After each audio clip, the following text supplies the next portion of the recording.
Hi, I'm Randy Vance. I'm on Lake of the Ozarks on Charger's brand new 210 Elite Series.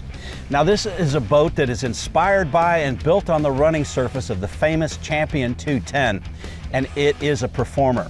Now to get the ideal performance out of a bass boat, you're talking speed, solid construction, electronics, beautifully wired. All those components have to work together, and it's done well in the Charger. Let me walk you through it right now and tell you about how this boat works together to catch you fish.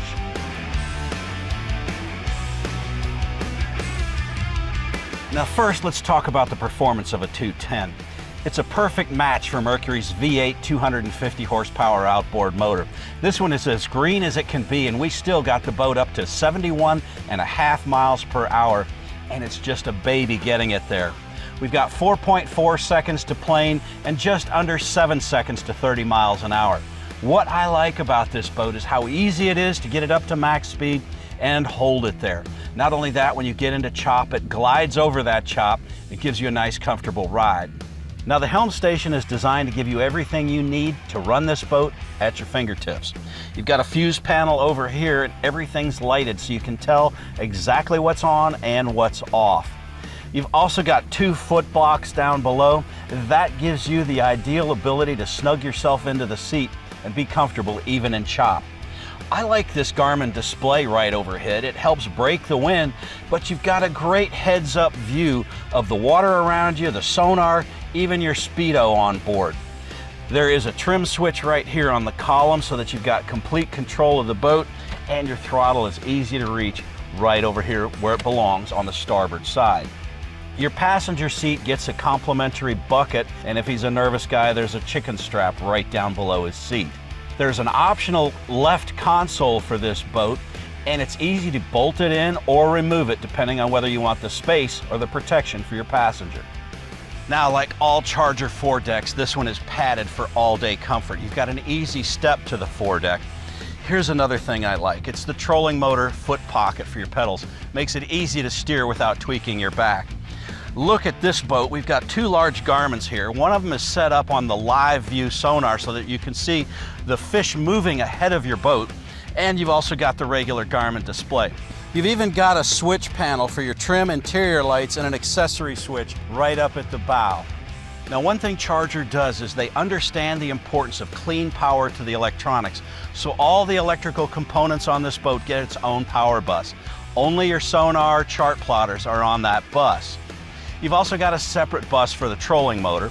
The nice thing about having the Garmin trolling motor on board is it can follow a course you set on the chart plotter or a contour. You can drive the boat with your hands completely off and concentrate on fishing. Now the power poles are run through the boat bus, and the motor also has its own clean bus power. That's a nice setup, giving you 4 different power buses on the boat so that everything has reliable, clean, full voltage power. Now, tackle storage on this boat is professional grade. You've got dual rod lockers like this starboard locker here, and look at the way the rods are all suspended in a perfect state of preservation. Port side, you've got another rod locker, and the center is all designed to carry all the Plano tackle boxes that you have.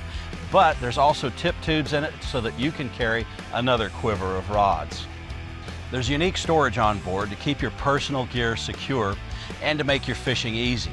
You've got a large cooler here under that center step. It'll hold 20 pounds of ice and a case of cold drinks. You've also got storage on either side of the step. Those are ideal spots to carry mobile phones and other pocket gear that you don't want loose on the boat. I like the fact that you've got a measuring board right here coming out of the console, and a place to tuck pliers and knife securely so that they're handy to use.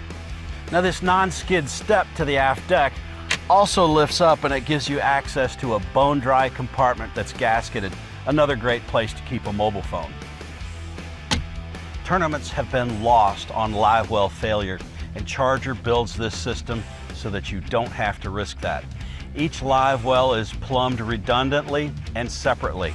Your starboard live well has its own pump to fill, to recirculate, and to aerate. Same for the port side live well. One thing I noticed right away about the Charger 210 is when you lift this aft hatch, you've got easy access to all the batteries and the switches. One more hatch gives you easy access to your live well pumps and the rest of your plumbing system on board. if you do have to service it, it's not going to be a tough job. To keep your rod secure on deck, you've got a tie-down strap on the port side of the bow deck. You've also got this nice rod rack here on the port side that helps your passenger stay organized.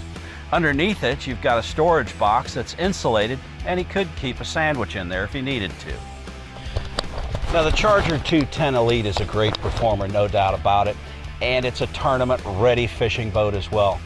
But it's beautiful. You can't say anything but that. They've got nearly an unlimited number of gel coat colors with metal flake, and the upholstery is custom built in their factory in Richland, Missouri.